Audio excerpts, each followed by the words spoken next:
there's a basic dynamic in group dynamics that 40 is a natural size for a group.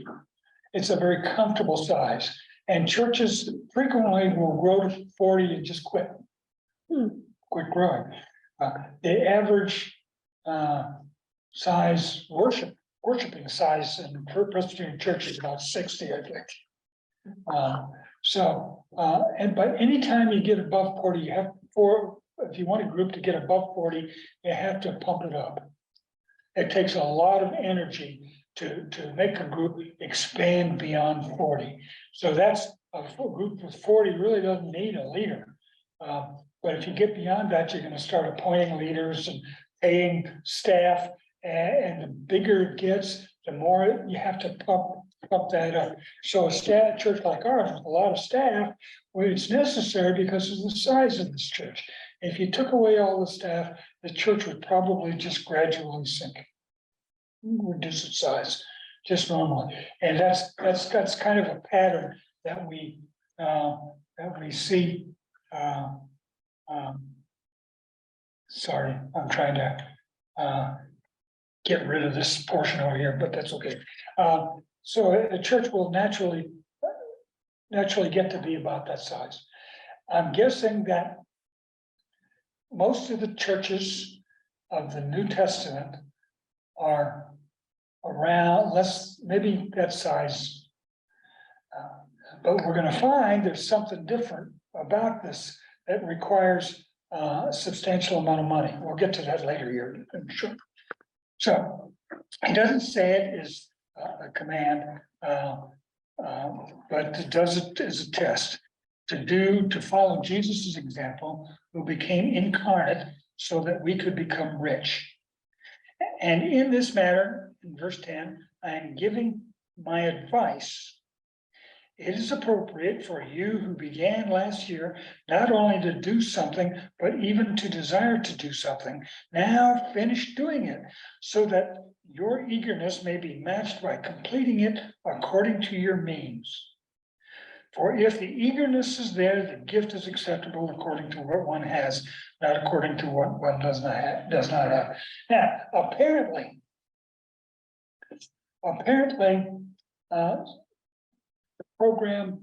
giving program was started the year before. That seems to be what's happening here. You started something up last year, finish it. Which, I'll talk about this a little bit later. So this is part of this is an expectation. Apparently, the first time he visited them, he started this program of raising money to send to Jerusalem, and it's now time to finish it. And probably what seems may have happened is that the conflict got in the way. Don't you know that conflict can have an effect on pledging? The conflict got in the way, and Paul now is calling them to finish what they pledged, to fulfill their pledge what they had. What's interesting here is that he says that by completing it according to your means, verse 11. Or if the eagerness is there, the gift is acceptable according to what one has, not according to what one doesn't have. Well, there are two things I like to point about that. First, back up here in verse 3, the Macedonian churches voluntarily gave according to their means and even beyond their means. These folks up in Macedonia are really scraping here. They're going whole hog up there. But Paul doesn't put that same expectation. He hints at it, to be like those guys up. Matter of fact, in this whole two chapters, this is kind of like a competition. But when it comes to speaking directly with the Corinthians, he said, no, just give according to your means. And then he says, if the eagerness is there, the gift is acceptable according to what one has, not according to what one does not have.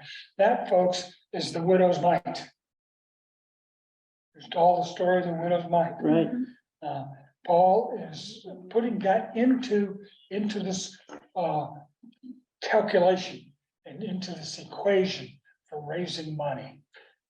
Small term contributions, small size contributions are as important as the big ones. Because there's a temptation even then, I think, to go to the people with a lot of money and ask them to give big bucks. And that's the standard way of fundraising today. You find people with big bucks and get the money from them. Apparently, one of the things that's happened in politics with the rise of the internet and Facebook and such is there's a possibility of small donor fundraising. But that requires a lot of energy as well. You spend a lot to get a lot. And a lot of donors. Oh, A lot of donors. there's a thing that right within this church called least coin, Yeah, sure, where when Presbyterian women get together, yeah, they shell out the smallest amount, the money that they have in small coins. yeah.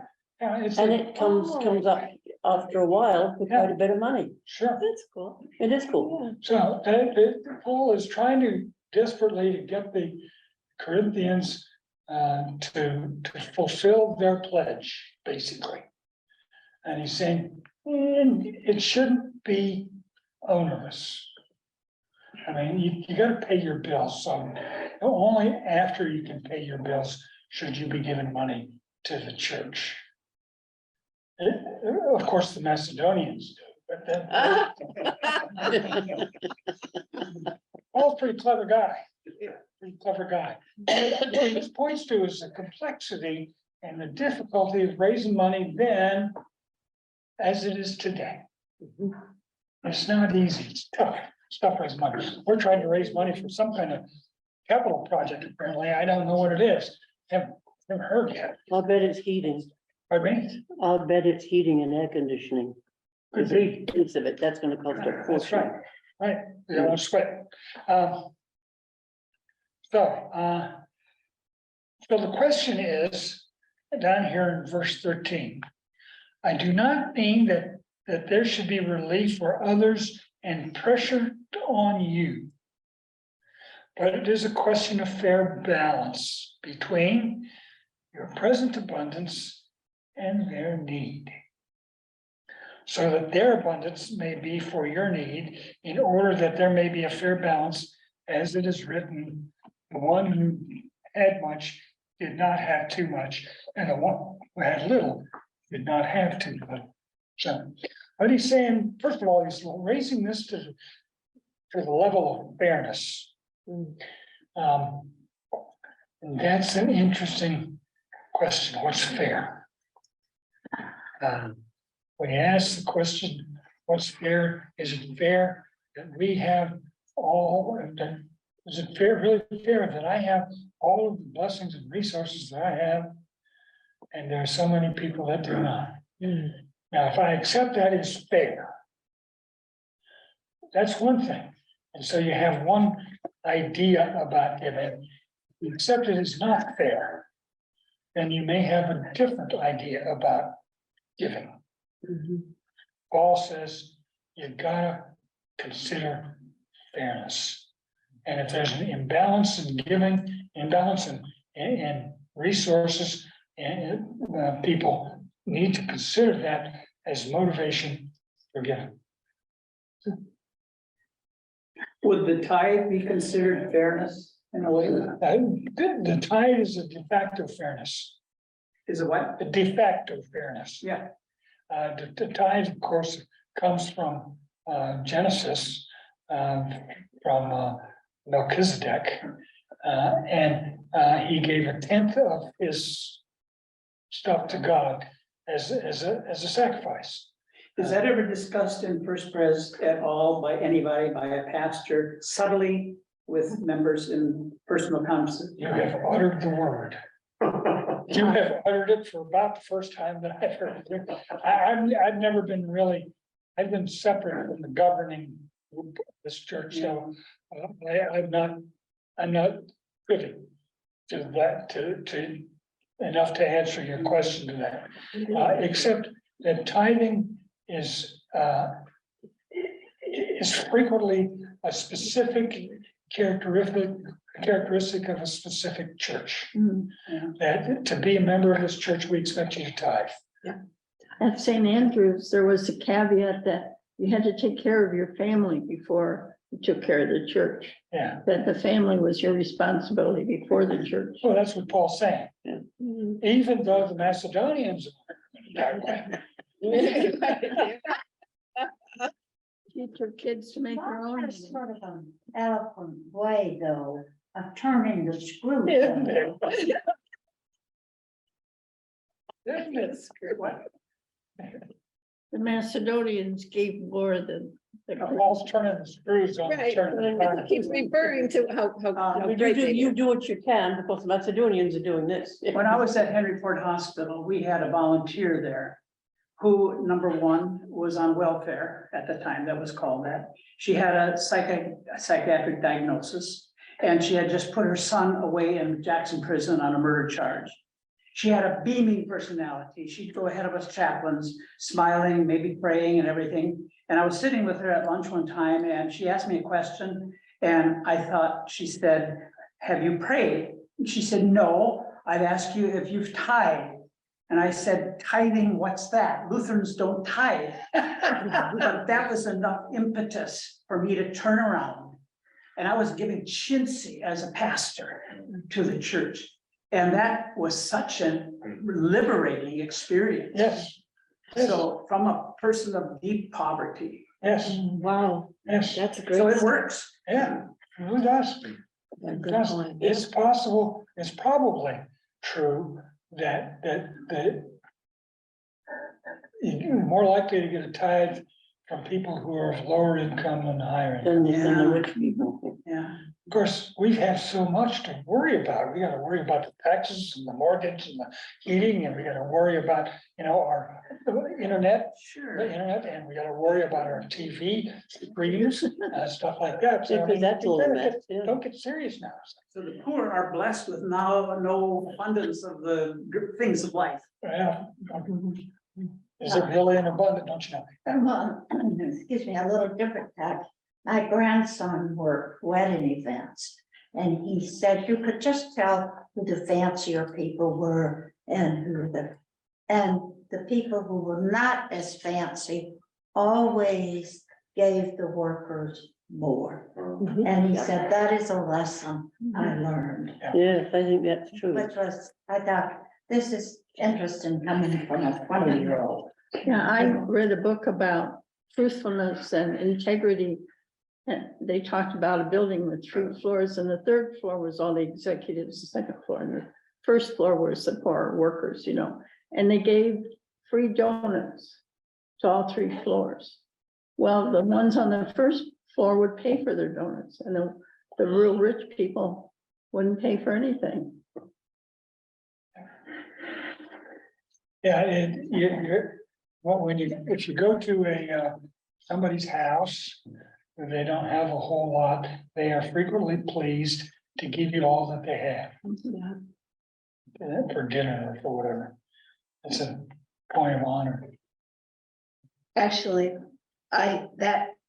this is a little different, but similar. When you first started reading this, and it talked about even during this severe ordeal of affliction, they had this abundant joy in their extreme poverty. And I was thinking about when Haiti had those terrible Yeah. disasters, and I remember we may have all heard about this, where people in the middle of the disaster were singing hymns in great poverty and in great affliction, but singing hymns and expressing joy. And people who have wealth often don't feel that joy. I mean, it's not to say that we are desiring poverty. I'm just saying poverty and wealth have nothing to do with joy. That's right. That's a great point. Yeah. Particularly when you're worrying whether the stock market's. Yeah, Exactly, right? Absolutely. That's right. Wealth can be a drag, and poverty can be a freedom. Yeah. You don't And- have anything left to lose. Right, and you have to be super careful about saying that, because it sort of, you know, makes it easy to say, oh, those lucky people who are imposter, right? You don't want, that's not No, what we that's want the to say. opposite. right? No. I have to tell you, as a pastor, that when it comes to stewardship season, you can't press too hard. Sure, that's true. But I will say, People get mad. I think it's really nice that every pastor or most of the pastors stood up and made a personal sermon aimed at Yeah, this year, yes, this year, and I thought that was very incredibly effective. yes. And it wasn't, I've had harder sells. Mhm. So I think the staff here is doing as well as can be expected. It's just that it may be that our poverty isn't enough to give enough. Yeah. Oh, also I read in St. Andrews, the history, and there was one point where they hadn't paid the workers for 3 years, and could we please give them some money? See, Paul is, earlier, he said he's gonna get to it. He's gonna say that show that he's worried about what people think of him when we're talking about this money. Oh, It's sure. complicated stuff, okay? I'd like to point out, incidentally, that, when Paul says that, as it is written, the one who had much did not have too much, and the one who had little did not have too little. That's a quotation, that's a citation, basically, from Exodus 15, and it's the story of the manna from heaven. Right? Oh, And the manna from heaven came down, and this is what it says, beginning in 16. This is what the Lord has commanded. Gather as much of it as each of you needs, an omer to a person according to the number of persons, all providing for those in their own tents. The Israelites did so, some gathering more, some gathering less. But when they measured it with an omer, those who gathered much had nothing over, and those who gathered little had no shortage, and they gathered as much as each of them needed. This is, first of all, I would like to point out that of a way of citing scripture as an authority. Sometimes the Bible quotes Old Testament as law. But you know, this isn't law, really. This is just an example of what happened. They call it the law because it's part of the books of Moses. But this is an exemplar, an event that happened, and a particular rule that was established at the time. Take what you need, but no more. Now, this is not an uncommon law. David had a law, for instance, that said when there's booty to be had after a fight, wars were a way of supporting armies with booty. When there was booty to be had, people back in the campsite, they shared equally with the soldiers who were doing the fighting. Now that became kind of a law, the norm, the standard. And this notion of sharing equally, sharing according to what you need, each according to his needs, and from each according to his ability. The military still has that. There's a dependence clause where they give to the dependents of someone in the military. Yes, the military does give hazardous duty pay though. where was that? Where did you read from? I read from Exodus 15, Exodus 15. yeah, Okay. starting with verse 16. So, you know, sorry, but it makes me, unless I'm mishearing it, it makes me actually think also is that, the manna is a gift Yes. from God, right? Yes, And there's enough. Yeah. like the fish. Like the fish in the loaves. Yeah, like, and everyone had enough, but not too much, and not too little. There wasn't too little, or what, it was just right Yeah. as a gift. I think it's true that I haven't read the story in a long time, that somewhere along the line, people wanted to start hoarding the manna. Yeah, And and then it's spoiled, it's spoiled, didn't it? Yeah, it's well, Of course. That's just what I was thinking. Who decides what you need? You know, Yeah, good point. there are a lot of different interpretations about what one needs. Yeah, Yes. so that's why I like the King James better than other translations, because the 23rd says, I shall not want. The others say, I shall not need. That's a completely different concept. Right, yeah. right, very. So, the question, you've asked the question, come on in. You've asked the question, who decides? That's a tough question. And, you know, when you get to that point, you're talking politics, Yeah, and it ain't pretty. And a clean heart, Pardon me? a clean heart. Clean heart. Are there any clean hearts in politics? Hmm. Let's Yes, not go there. Yeah. Let's Yes. keep going here. You know what I found when I served Calvary for 10 years. And we didn't have severe budget difficulties at all when I was there. And in fact, we had enough for budget for benevolence, and, you know, for a mission giving. And I found that the most difficult parts of doing budgeting was deciding where the mission money was gonna go. Oh, right. So who decides? Well, that's politics. I found that here's a truism. And it may be truism in the halls of legislatures as well, that the one who advocates is the most effective advocate for a particular cause gets the money. Shouts the loudest, Pardon me? is the loudest. Yes. Yeah. Squeaky wheel. Squeaky wheel, squeak, squeak, It's the squeak, squeak, squeak, squeak. So, okay. Where are we now? 16. Yeah, verse 16. Now, this is going to talk about practical arrangements. We're on 2 Corinthians 8:16. But thanks be to God who put in the heart of Titus the same eagerness for you that I myself have. For he not only accepted our appeal, but since he is more eager than ever, he is going to you of his own accord. With him, we are sending the brother who is famous among all the churches for his proclaiming the good news. And not only that, but he has also been appointed by the churches to travel with us while we are administering this generous undertaking for the glory of the Lord himself and to show our goodwill. We intend that no one should blame us about this generous gift that we are administering, for we intend to do what is right, not only in the Lord's sight, but also in the sight of others.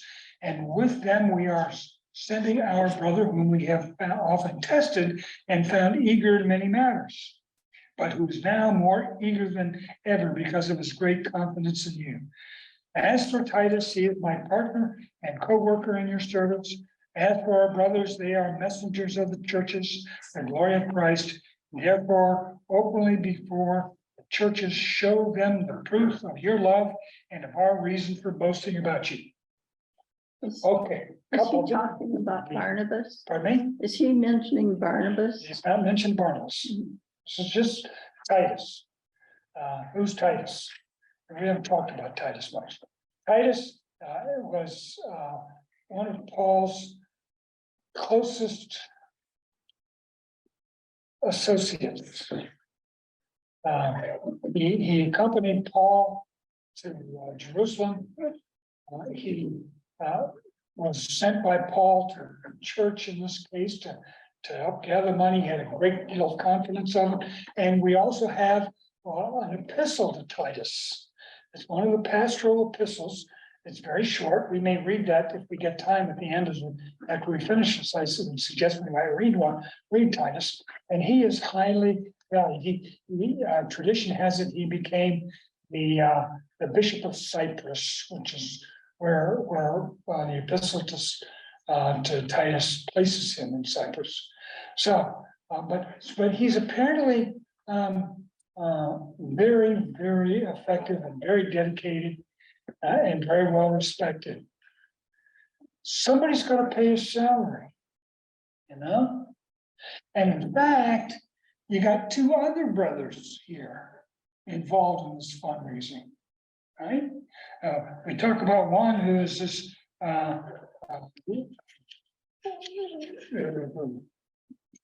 we are sending our brother whom we have often tested and found eager in matters, and we are sending, as in down here in verse 22 and verse 18, we are sending, with Titus, we are sending the brother who is famous for his preaching. So we know that at this time, they didn't have a lot of money, didn't need a lot of money for building stuff. That's a major source that's a major part of our budget. But they didn't do it because they met in houses. Probably was not long after this, after the apostolic age, that they started needing money for architecture and structures and stuff like that. But at this point in the church's history, they didn't need much. But there's a lot of people involved. Oh, if you read his letters, he's always naming this person, that person, this person, that person. And here we have three different people who are engaged in just the collection and distribution of money. That costs something. And so the cost of when you read the first thing in 1 Corinthians is that he's talking about people apparently being distressed or upset for paying for people's salaries. He wants to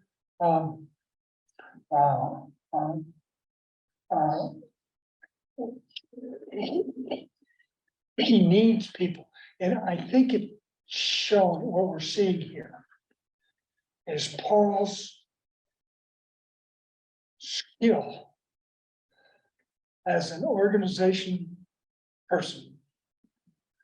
Development is, you'd be getting, he'd study organizational development today. He knew how to do it. He put a lot of time into it. These letters are part of his skill as building an organization structure of what we call today the church. But he also, he solicited people, he solicited money, he had causes, he sent people on missions. He was just doing all kinds of stuff. And the church we have today is a result of that considerable skill and his realization that unless he did something like that, the church would just kind of float around. But we don't know how effective he was, do we? Yes. I mean, we don't know if he got any money from this. Oh, he did take we know that he did take an offering to Jerusalem. We don't know how much it was. In fact, it's interesting that he took this offering to Jerusalem is apparently as a part of the well, let me stop again. All Jews did not have to pay taxes to the Romans. What they did was pay the temple tax. And so the temple in Jerusalem was lavishly funded and was one of the probably great wonders of the ancient world. It was world known, the temple in Jerusalem. And so the Jews throughout the world sent money to Jerusalem to help support the temple. Well, here we have a parallel endeavor that the Christians throughout the world are sending money to Jerusalem to help support the church, or church, mother church, whatever you want to call it. And I think he's using that. We don't know how successful he was, but we do know this, that he was extraordinarily successful as an organizer. And that took a significant amount of energy. Consider how much energy we find in the New Testament that can be attributable to Paul. So that's I know that there are people who don't much like Paul. Well,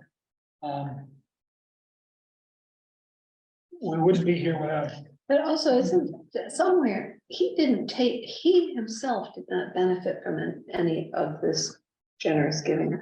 Because somewhere he says that he didn't accept. That's what we read in 1 Corinthians, but he did accept money from other churches for his mission at a particular church. Oh, okay, Say, so that was how he funded himself. I see. Oh, I see, okay. So, okay, we're gonna end here. We're gonna come back and talk about this more because there's a lot of meat here that we haven't gotten to.